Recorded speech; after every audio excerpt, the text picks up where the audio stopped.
I guess my question really is if there is some kind of an arrangement that allows, in name at least, this regime to continue for the moment, if it's not just unconditional surrender, then what would be the next steps for the Iranian people to finish the job, basically, right? Because we want ultimately the people themselves to be the ones who get rid of this government and bring in a new government. But what would those steps look like at that point?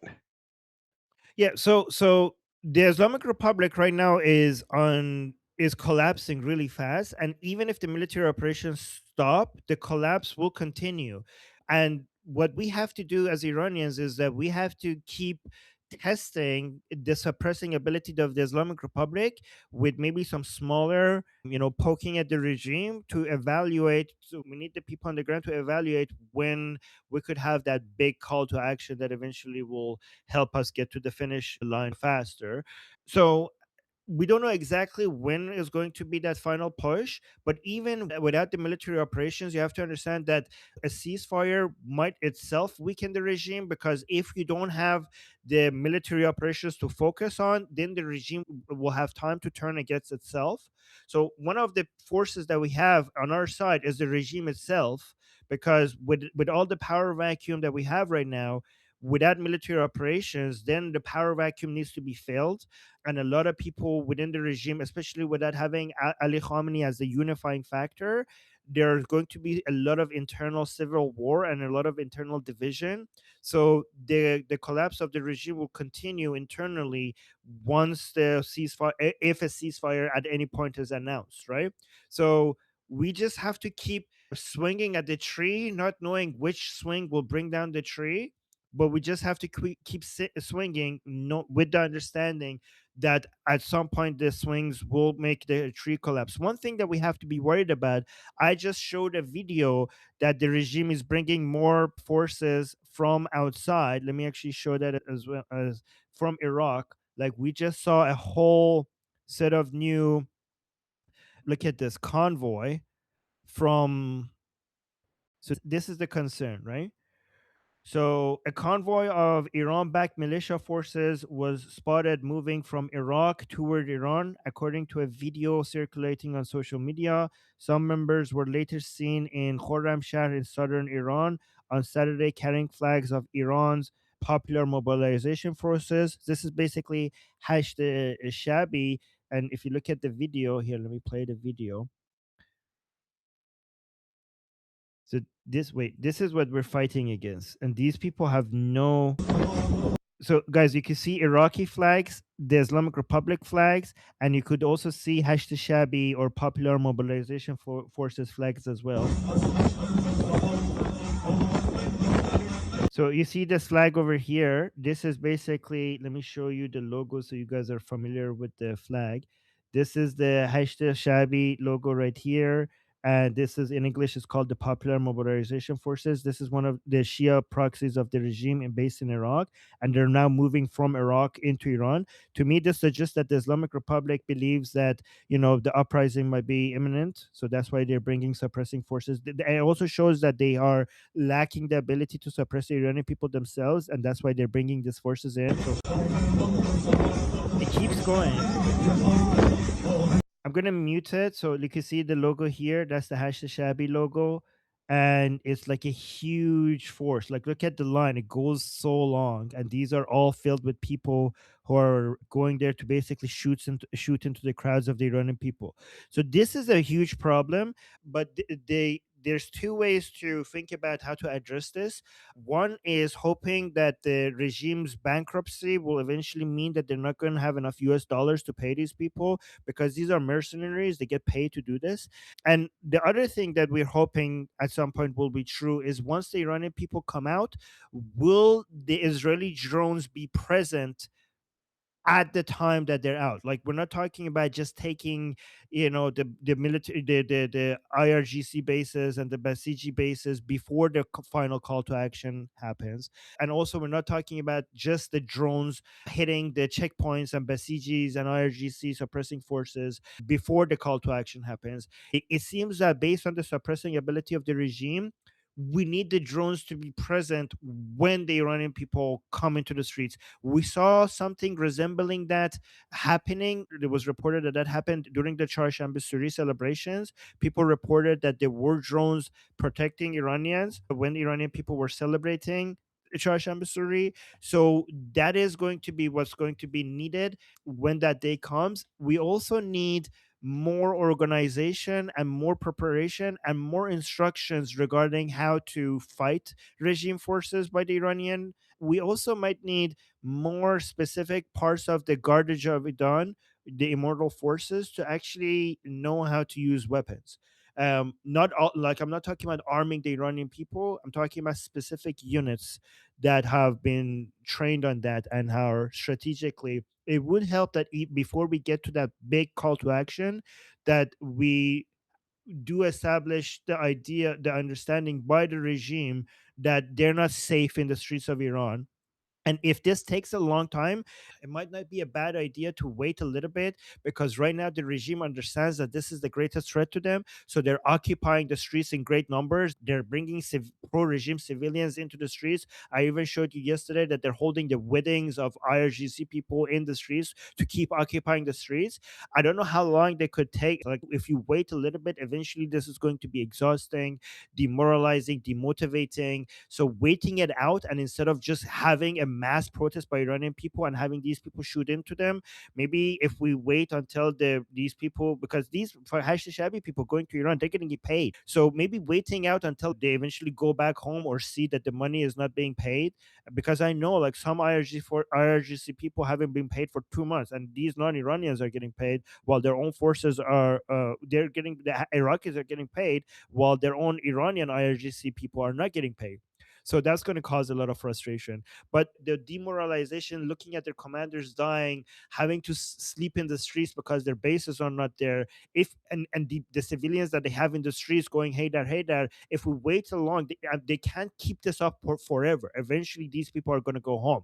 So waiting a little bit and also terrorizing them by having a few parts of the Guardage of Iran attacking them here and there, that would help us for like to get ready for that final call to action. And waiting out this phase might be a good idea, and this is why we need to be patient. It's good to wait out this phase and let this pass before we do that. Does that answer your question, Blake?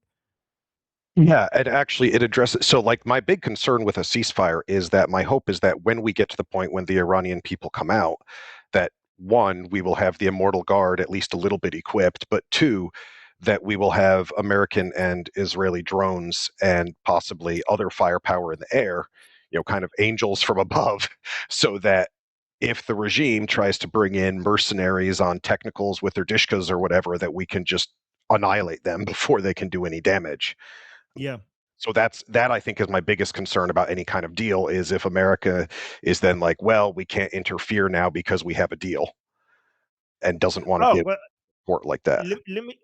One thing that could happen, and I'm not saying it would or not, we could have America saying, "Okay, I'm going to back down, but I didn't make any agreement on behalf of Israel." Right? Like Yeah, you could, Israel is going to stay there. yeah, They're not going to yeah. make So, a deal, so, but so, I mean, most of the things that Americans could take out and Israelis couldn't have already been taken out.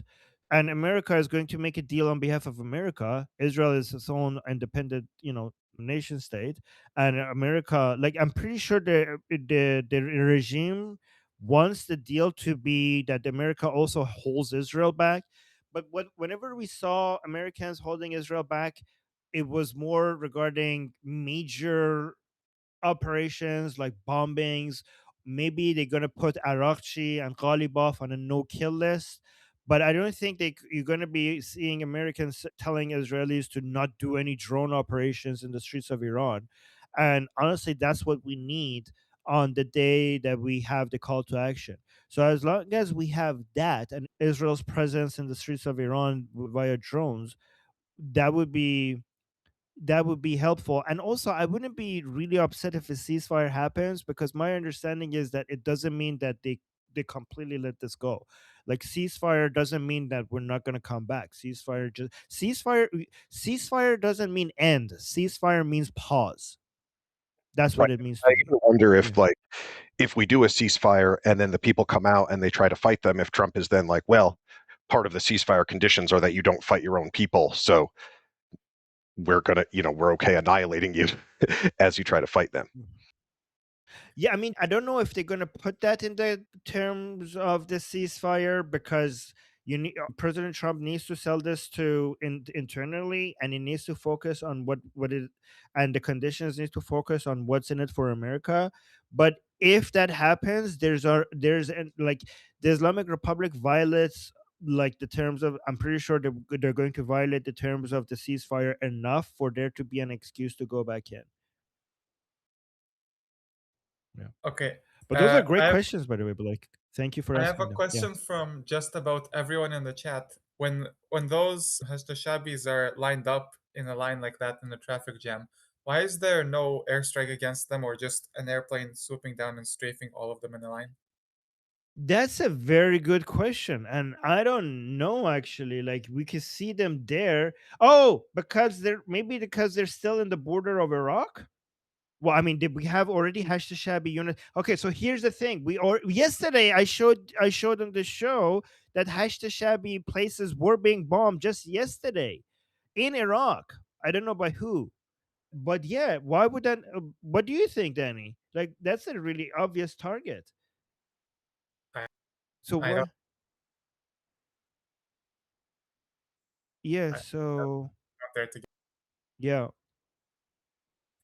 Hmm. Uh, I don't have an answer to that. That's an obvious target. So, and like, and also now I have another question. Now that you asked that, why are these people so retarded that they're all in a line waving the flag of al-Shaabi, making it very clear who they are? Like, isn't that, like, why are they just driving all in a straight line so exposed? yeah. I think Daniel wants to attempt to Hmm. answer this question. Okay. Well, my attempt is maybe really because they are still in Iraq and they didn't cross the borders. The other thing, maybe the like Israeli and American military tries to expose their points of gathering, and once they expose it, they can work in a more organized way, and maybe they wait till they will start shooting each other because of the thing that you, Armin, said, that the Iraqis militias are actually going to be paid while the IRGC members from Iran are not going to be paid. So it can cause some like fightings, and also maybe it's a way to make them finish up all their like food that they have with them, and then also make them hungry and weaker. I don't know. Maybe some of these. All right. Let's see what other people have to say. Ali? Ali, It what do you could think? it could be, as Daniel said, it could be a ploy to just end up using more resources for the IRGC. But the fact that they're in Iraq doesn't change anything. We've been hammering them in Iraq Yeah. for about a week now. They could be coming in, and I don't like the fact that they're coming in. I don't like the fact that some of them are going to be able to hide and kill Iranians. But I think having them grouped up in one area on the streets and having the IRGC rely on these guys, now that we know exactly where they are and exactly where they're going to go, could play to our advantage, but it's just a theory. Wait, say that again. The IRGC is going to rely on these guys coming in. We already know where they are. We're going to track them. No, but And when why are they not being? Why is that line that I just showed you? Why is that not getting bumped? I wish it was. I don't know. That's such an obvious thing for me. It's like, why not just cut it at the head before it gets in? So I don't know, but I'm just wondering, could the IRGC be relying on these guys? Then we kill them at a more opportune time. I didn't see a more opportune time than this. There's no This more is opportune stupidity to time than me. having. But yeah, there's no more opportune time than here. They're all next to each other, because once they get to Iran, they're going to spread in different places. I think someone is gonna get chewed the fuck out in the U.S. Air Force for missing that.